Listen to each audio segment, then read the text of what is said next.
É a mesma coisa. Cosmovisão, mundividência, parece logo vidente, não é? Mundividência. Mundividência tem a ver a maneira, os óculos com que eu vejo o mundo. Cada um de nós tem uma certa visão do mundo. E nós fomos construindo essa visão a partir do ambiente onde fomos criados, onde nos desenvolvemos. Não é? Então, o propósito deste assunto é que o evangelista, o plantador de igrejas, compreenda a cosmovisão do mundo e, em particular, o ambiente da cultura portuguesa. Hoje vamos nos divertir um pouco com a cultura portuguesa. E para mostrar como a cosmovisão de uma pessoa pode afetar profundamente a sua própria vida cristã, como ela executa o seu ministério e como interpreta a sua situação ministerial. Tem a ver com a nossa cosmovisão. Daí que eu dizia há pouco que não há nada mais rico do que estar exposto a outras cosmovisões. E quem é estrangeiro e está em Portugal, obviamente é uma pessoa mais rica do que aquele que nunca saiu do seu país. Obrigado, pastor. É mais rica, não tenho dúvida. As pessoas que viveram em África, os portugueses que viveram em África, são pessoas normalmente mais abertas. Completamente diferente. Completamente. Já perceberam isso, não é? Quem viveu em África, ou quem viveu noutro país, tem uma capacidade de ajuste aos choques culturais que quem nunca saiu do seu país não conhece. Eu nunca vivi fora do meu país, mas como estou tão exposto a outras culturas, tão exposto, acabo por receber essa bênção, não é? Ainda ontem estava numa reunião, 2 horas, em que eu tinha que falar em português para explicar à pessoa que estava comigo que não percebia nem espanhol nem inglês. Eu tinha que ouvir inglês, espanhol e explicar tudo ao camarada que estava comigo que não percebia nenhuma nem outra. Não é? Em português. Em português. Ok. Cosmovisões do mundo, da cultura portuguesa, em contrastes com a visão bíblica do mundo. Nós temos uma cosmovisão bíblica. Podemos falar disso? Podemos falar assim? Temos, não temos? Deus não vê o mundo de uma certa maneira. Ele tem cosmovisão. Não tem? Deus tem. Então a ideia que nós temos, como é que a gente chega à cosmovisão de Deus? Como é que a gente apanha a cosmovisão de Deus? É uma Bíblia. É isso. É a visão bíblica dá-nos a visão de Deus. Que Ele é o livro de Deus, certo? Então a ideia é que cada um de nós esteja atento à importância de uma cosmovisão bíblica do mundo. Que não é condizente, muitas vezes, em muitos aspectos, com a nossa cosmovisão. Certo? Conhecer as bases espirituais sobre os mundos de Deus, anjos, homens e natureza. E o evangelista poderá examinar a situação do seu ministério à luz da visão bíblica. O David Hasselgrave diz que para definir uma cosmovisão há que definir, para conhecer uma cosmovisão, há que definir o que é cultura ou determinado ambiente pensa sobre 3 coisas. Lembras-te, Zé? Deus, o homem e a outra. As mulheres. Deus, o homem e o ambiente. E a natureza. Por outra palavra, o sobrenatural, porque alguns não diriam Deus, não é? Como é que se define uma cosmovisão, segundo o Zé? O que eu penso sobre o sobrenatural, o que eu penso sobre o homem e o que eu penso sobre a natureza. Esses 3 elementos definem uma cosmovisão. A pergunta aqui, que nós já fizemos em aula, noutras aulas, é o que é que o português pensa sobre o sobrenatural? O que é que o português pensa sobre a natureza? O que é que o português pensa sobre a humanidade? O homem. E a pergunta pode ser feita de outra maneira. Em diferentes cosmovisões, a resposta a esta pergunta vai ser determinada pela visão que o homem tem de si mesmo, da natureza e do sobrenatural. A pergunta é esta. Podem pôr isso aí. Fiquei doente. estou doente, de quem é a responsabilidade? Qual é a fonte da minha doença? Isso é a pergunta de... A pergunta é para identificar uma cosmovisão. Pode ser, fiquei doente. Porquê é que eu fiquei doente?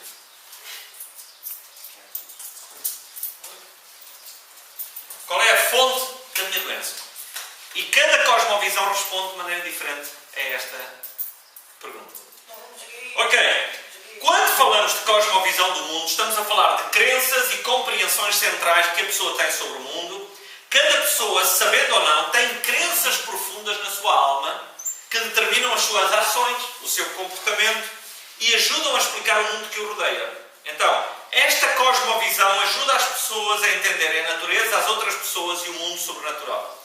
E conforme vamos ficando mais velhos, as experiências que temos resultam na formação de uma visão do mundo, a qual pode ou não interpretar a realidade com precisão. À medida que nós vamos ganhando idade, sabem como é que ficamos? A tendência que nós temos é para dar respostas autobiográficas. Na minha experiência, quando a pessoa começa a frase assim, na minha experiência, está a dizer o quê? A minha experiência levou-me a ter uma certa cosmovisão. Eu já vivi isto. Eu não vivi aquilo. Eu nunca vi isso. Eu estou a condicionar a realidade pela minha leitura, pela minha cosmovisão. Isto é muito sério, porque às vezes até no casamento nós detectamos que a nossa esposa tem uma visão do mesmo fenómeno absolutamente distinto de nós. Distinta a visão, não é? Completamente distinta. De onde é que aquilo veio? Somos do mesmo país, da mesma cultura evangélica, se quiserem. E de onde é que isto veio? Estão a ver? Ficamos surpreendidos. Agora, quando falamos de uma visão bíblica do mundo, em contraponto, estamos a falar do que as Escrituras falam sobre o universo, o que é real, o que é verdadeiro, o que é. Pela lógica, só pode existir uma realidade, certo? É a mesma realidade, mas ela é percebida de formas distintas, não é? Só pode existir uma realidade, uma verdade ou explicação do que é. Nós, acreditando nas Escrituras, sabemos que há uma explicação para os fenómenos do mundo. E é por esta verdade que procuramos medir, ou deveríamos procurar medir, ou verificar o nosso entendimento do mundo. Todavia, não é assim que acontece. Vamos lá. O que pauta muitas vezes o nosso entendimento sobre as coisas do mundo é o que vivemos e não o que a Bíblia diz. É muito importante, portanto, que os discipuladores tenham uma cosmovisão bíblica do mundo e da sua cultura em particular para poderem interpretar corretamente as circunstâncias do seu ministério. Isto é especialmente verdade no que diz respeito à batalha espiritual. A pessoa ficou doente. Estão a ver a pergunta? É o diabo? É Deus? É o mundo? É a carne? Entendem? É a natureza. É a natureza? Estão a ver? Ou a carne estava estragada. Se uma pessoa não tem uma visão bíblica do mundo, ele pode não reconhecer os ataques de Satanás.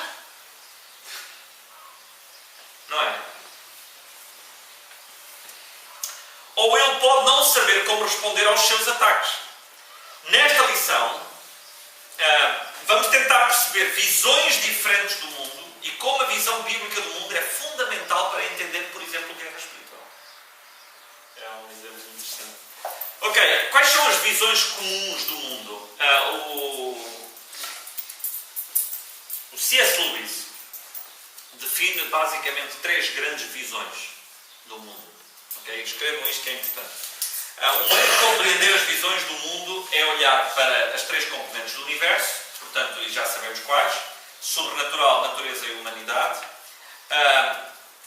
Iremos usar estes 3 componentes para explicar 3 visões comuns do mundo, que é essas tais que o C.S. Lewis define. Okay?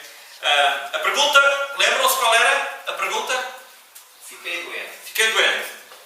Porquê? Porquê? Como é que interpretamos esse evento? E tudo depende da visão que tens do mundo. Ok? Quais são as três visões típicas do mundo? Primeira, a visão secular do mundo. Visão secular. E há aí umas discussões, isto pode degenerar em política, eu não quero entrar na questão política, mas atenção, cada ideologia política vai corresponder às visões que estão. Pensem nisto. Na visão secular do mundo, o mundo natural, o mundo da humanidade são controlados por quem? Na visão secular. Pelas leis naturais. É secular. Ok? Pelas leis naturais. Até podem ter sido estabelecidas por um Deus Criador, mas que hoje funcionam sem qualquer envolvimento sobrenatural. Alguns menos secularizados admitem até que pode ter havido um Criador. Mas hoje, esse Criador não tem nenhum tipo de envolvimento com o mundo natural, a criação.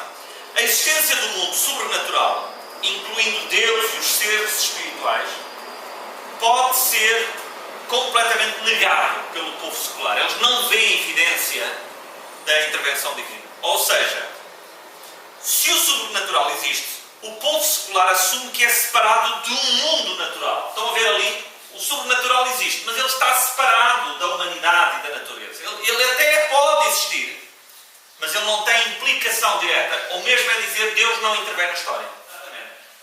Portanto, o sobrenatural é até plausível, entendem? Mas ele está lá longe. Não, é a ideia de um Deus a existir, na visão moderada do secularismo, a existir, ele existe, mas não tem implicações diretas sobre o mundo natural. Ok? Qualquer ligação que possa haver é muito distante. As pessoas seculares aceitam o pensamento que cada fenómeno tem uma causa natural ou humana. Fiquei doente, diz o secular. Natureza, normal, evolução. Comeste o que não devias. Constipaste porque expuseste uma janela aberta. Entende? Causas naturais. Ok? E corretas. Pois. Um verme que te atingiu, um mosquito que te picou. Está explicado. Uma doença degenerativa. Ok? Tudo pode ser explicado cientificamente. A pessoa deve procurar tratamento médico. Ponto final. Conforme esta visão do mundo, é só isto. Estás doente? Foi porque te picaram. Uma mosca, um mosquito. Depois vamos para outra visão do mundo, de acordo com o C.S. Lewis. A visão animista. Ok, qual é a diferença entre uma e outra? É que o sobrenatural está completamente integrado no ambiente da humanidade e da natureza. Não há nenhuma separação. Pensei que era aquele triângulo que fazia duas voltas ali. Não, aquilo está mal desenhado. Está mal desenhado. Ok? A visão animista do mundo. Onde é que temos mais presente esta visão animista? É nas culturas tribais.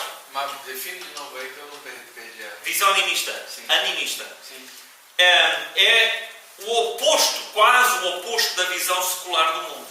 Aqui, o sobrenatural está integrado como um todo na visão do homem e da natureza. Portanto, os elementos estão todos misturados. É o outro extremo.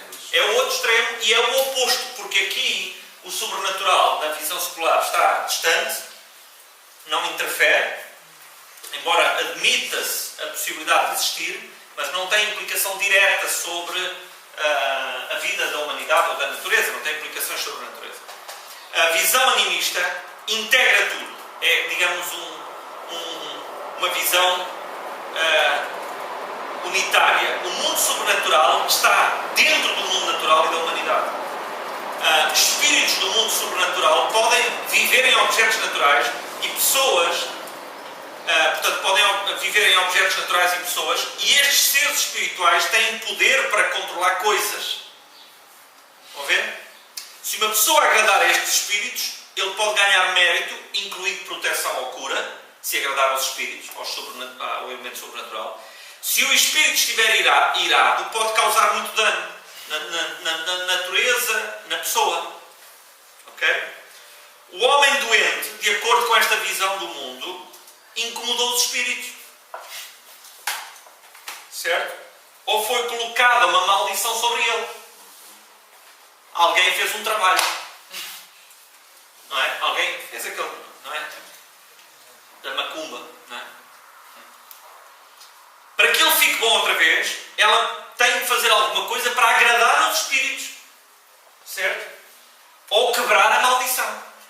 Tem de fazer alguma coisa para desfazer o trabalho. Neste caso, o tratamento pode até desafiar a sabedoria médica, mas ela não é muito confiável. É muito mais o Jambacó, que é o feiticeiro, o professor Caramba, não é? É o professor Caramba, que é muito conhecido aqui em Portugal. Não é? Mas, por exemplo, E quase todos os professores dessa área são todos africanos, já repararam? Quase todos são africanos. Não é da cultura tribal. Quase todos. Isso tem muito também da cultura grega. Claro. Romana, não é? Claro. Isso está bem nos Integra claramente o mundo dos espíritos, não é? O mundo da espiritualidade. Agora, trabalhar como evangelista nesta cultura é um desafio, não é? Agora, nós temos esta cultura aqui dentro de casa. Aqui na nossa sociedade secularizada, ela muitas vezes casa com esta cultura. Nós já falámos aqui sobre isto. O C.S. Lewis fala de uma outra visão, a visão fatalista do mundo. A visão fatalista é baseada na crença que o homem não tem controle sobre o mundo que o rodeia. Okay? Ele sofre o impacto das forças sobrenaturais e naturais e, portanto, joga tudo contra ele, coitado. Não tem controle sobre... Não tem controle sobre o mundo que o rodeia. Ok? E não é só o homem, é o próprio Deus e tal. Sim, é o sobrenatural, seja quem for. Não é? Seja quem for. Forças naturais e sobrenaturais direcionam o caminho da história e o homem é completamente passivo aqui, não é? Um escritor budista escreveu o seguinte: a vida é como uma folha a flutuar num rio. A folha pode ficar presa num redemoinho pequeno, ou pode flutuar calmamente pelo riacho, ou pode chegar a umas quedas de grande turbulência. A folha não tem controle para onde vai. Assim os humanos estão presos ao seu destino. Estão a ver a visão fatalista? Então o tratamento... Você até que fosse calvinista. Não vais por aí. O tratamento para o homem enfermo poderá não fazer nada, porque ele está destinado mesmo a sofrer na doença. Poderá não haver alguma tentativa para o tratar, mas isso, se estiver determinado que é para ficar doente, não há nada a fazer. Okay? Vamos lá. Brasil, está onde? Vamos falar assim. Em geral Em geral é animista. Em geral é animista. É, João? Animista, em geral. É animista. Subscrevem os brasileiros ao clássico. Agora, a visão bíblica do mundo, qual é? É isso que eu queria saber. Nenhuma delas. Qual a visão bíblica? Até certo ponto é a animista. Não, eu acho que tem um pouco de cada. Diz lá, Zé, diz lá. Vai por aí, Zé. Diz lá. Bom. Quando o pastor falou nela, disse: esta é a minha. Esta é a minha. Depois começou a falar que os espíritos incorporam muito. Não sei o quê. E aí eu disse: É correção teológica outra vez. já não tenho. Estás a ver? Isto é mesmo, pá. Eu creio que os espíritos andam aí.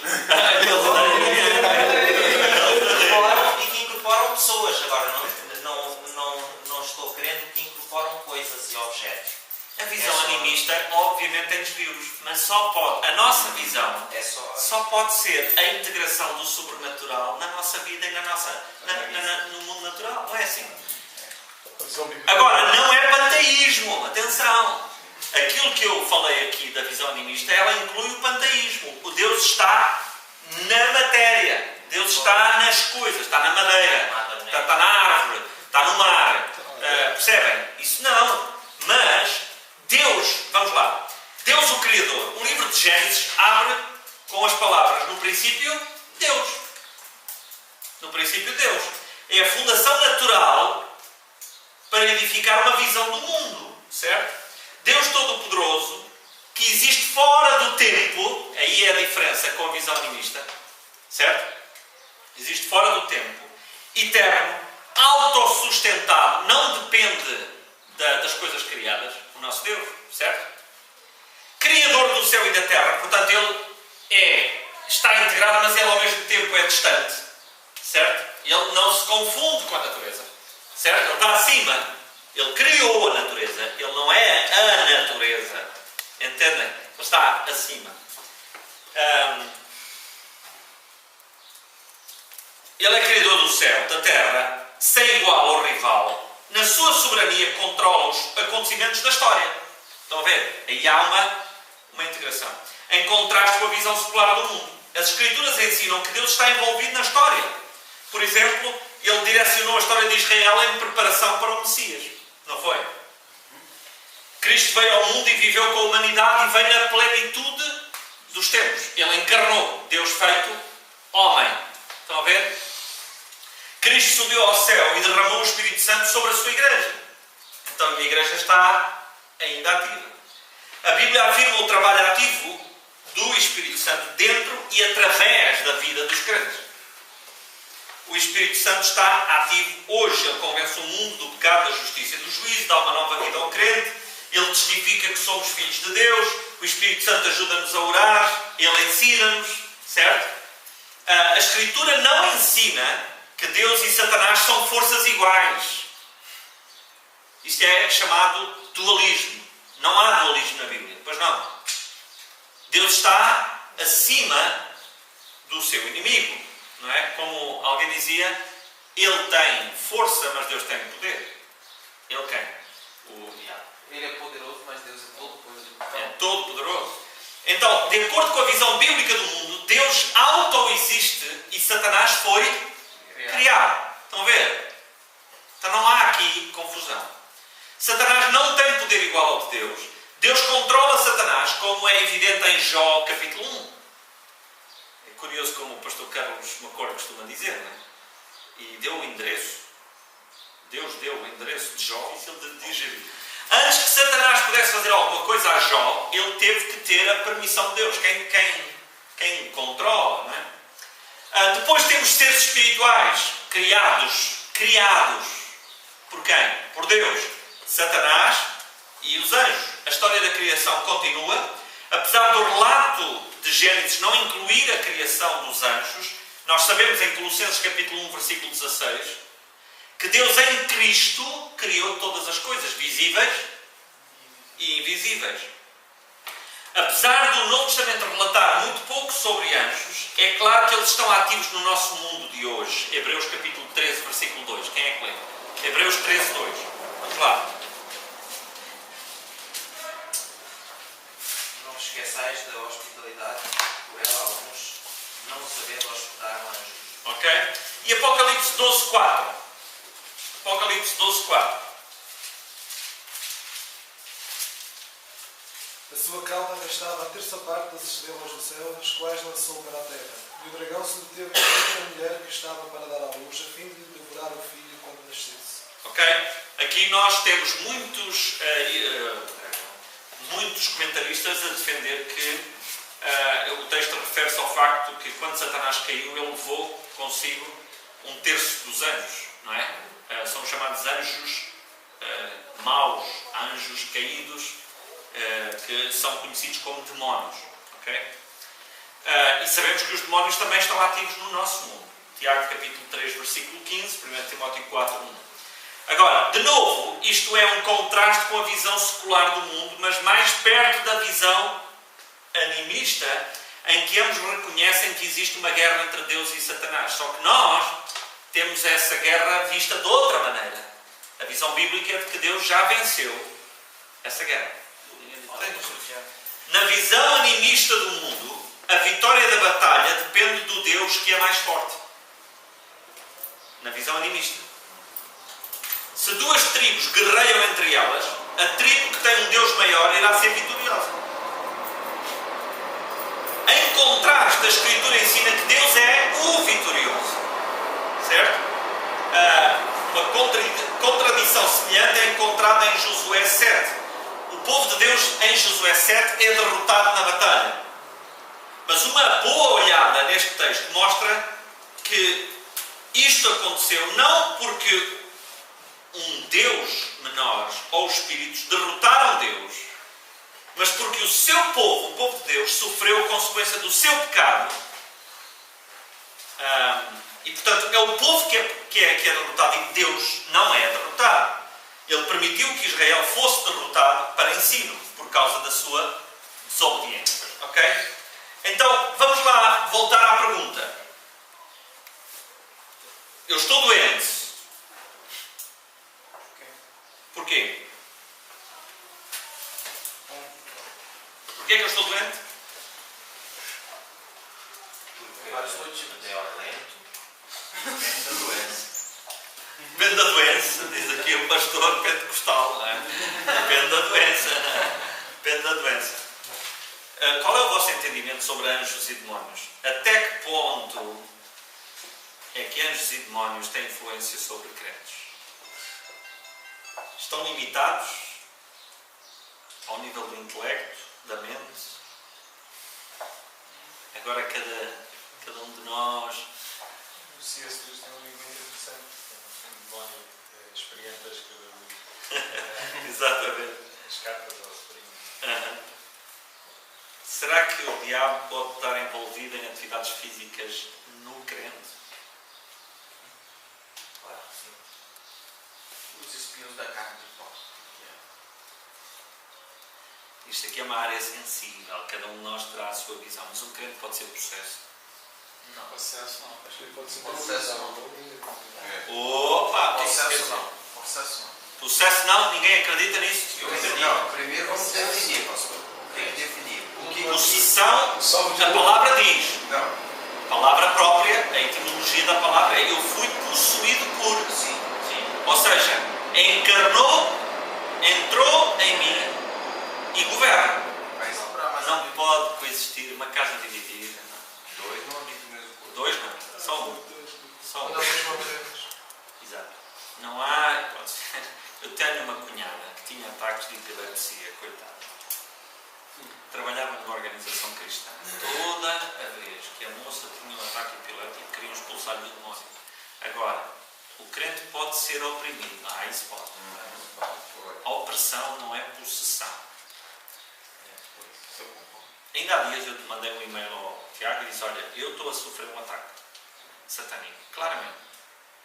E o diabo sabe exatamente qual é a área frágil da minha vida. E sabe a vossa, não tenham dúvida. E eu sofri, em determinadas circunstâncias, ataques satânicos. Claramente, dirigidos são flechas. Ele sabe exatamente. Agora, a opressão sim. Na mente, no ânimo. Não é? Natureza. Como é que a visão bíblica, o relato da criação contínua, em como Deus criou o mundo...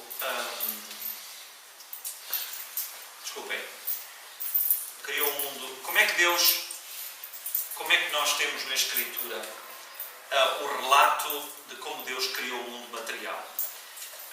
E aqui existem muitas visões diferentes do mundo ou percepções do mundo material. Alguns dizem que não importa, é somente uma aparência fatalista.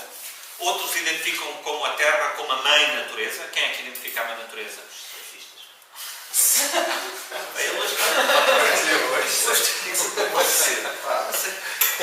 Tomaste as gotas? O que é que foi?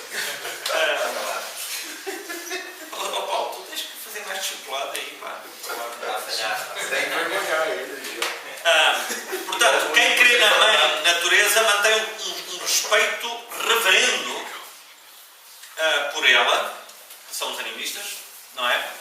Outros olham como algo que o homem tem que conquistar e governar. A natureza é algo que eu tenho que governar, tenho que conquistar. De acordo com a Bíblia, a criação de Deus é designada para fazer o quê?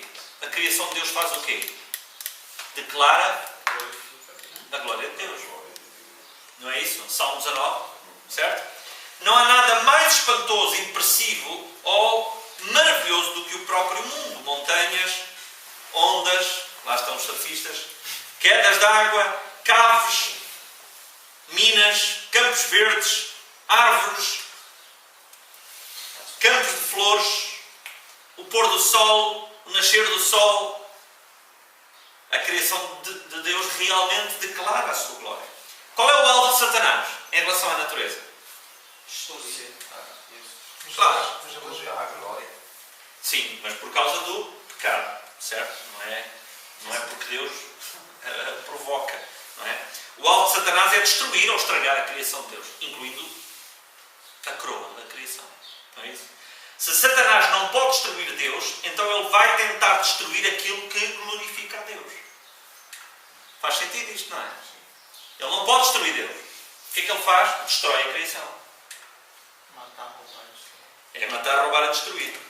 É interessante que a tarefa de Deus para Adão foi cultivar e cuidar do jardim, da criação que glorifica a Deus.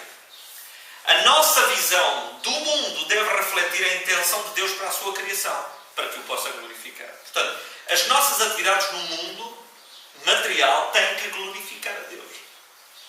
Está certo? Finalmente, falar da humanidade.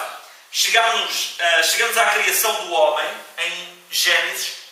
O homem é criado de um mundo natural, isto é, do pó da terra, não é? Mas também Deus sopra nele o fogo da vida, dentro dele, e cria o homem à sua própria imagem e semelhança. Então, o homem é um ser complexo.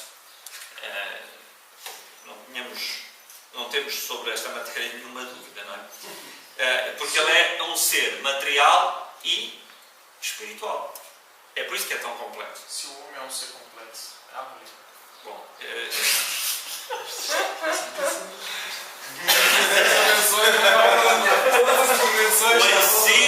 o ensino das Escrituras mostra que o homem é um ser complexo. O homem é um ser humano.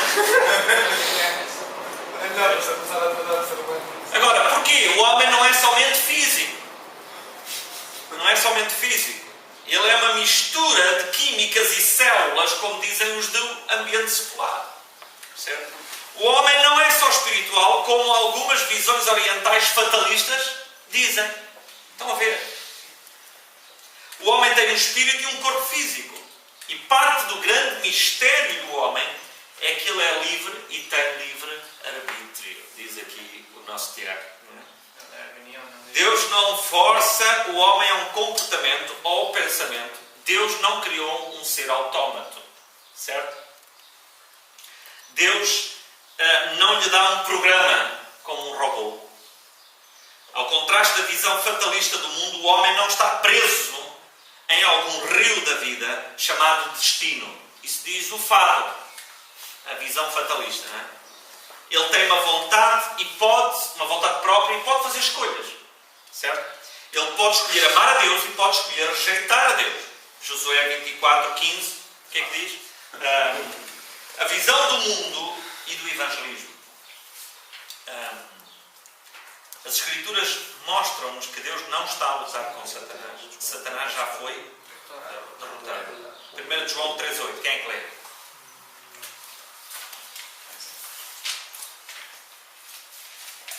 Mas nós, às vezes, no misticismo evangélico, damos uma imagem de que Deus está em combate permanente com Satanás e que às vezes ganha um, outras vezes ganha o outro. Mas o que é isto? A maneira como nós falamos dá esta imagem. É quem está de fora. Olha, ganhou ele. Olha, 2-1. 3-1. Ou então, igual o pastor falou uma vez na pregação, diz assim: a impressão que muitos crentes têm é que Deus ganha do diabo no último minuto do tempo da prorrogação. Isso, no burnout. Quase ali.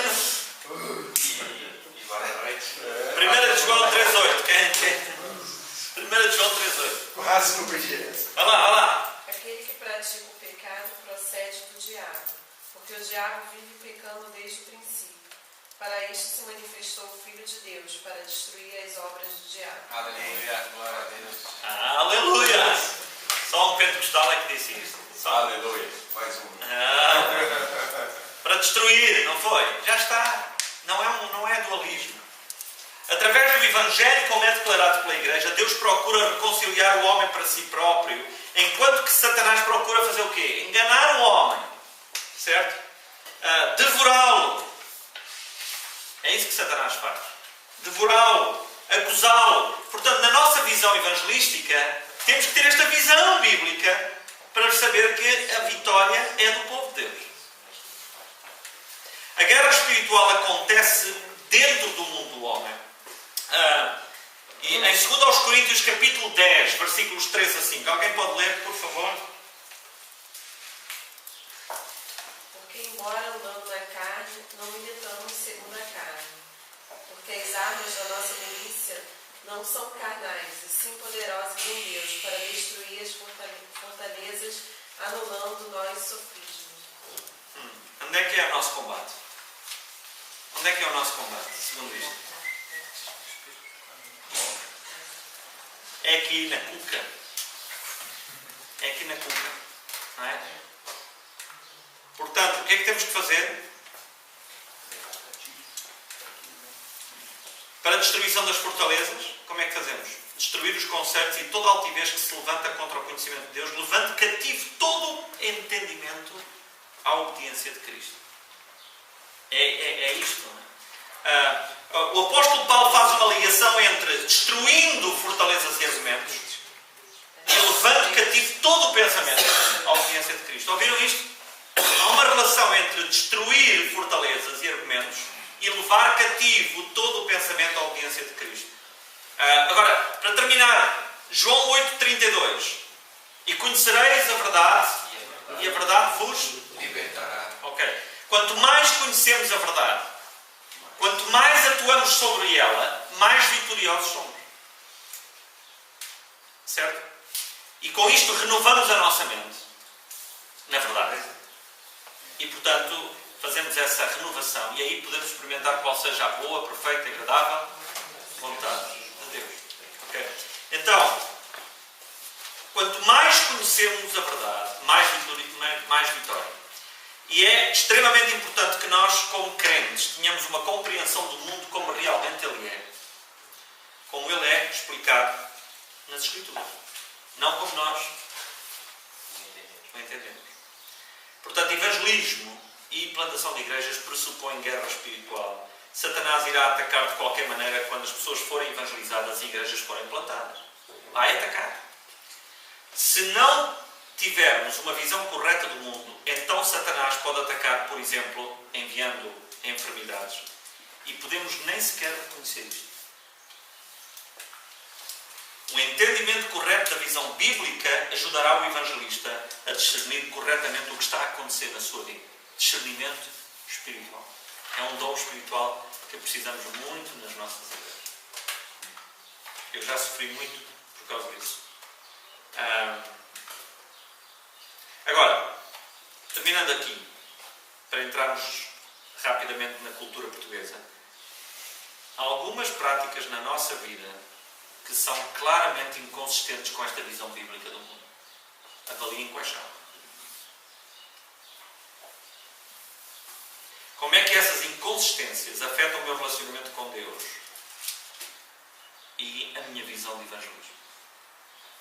Se o evangelista ou o plantador de igrejas ficar doente, isto significa que Satanás está sempre a atacá-lo através da doença? Quando é que isto pode acontecer?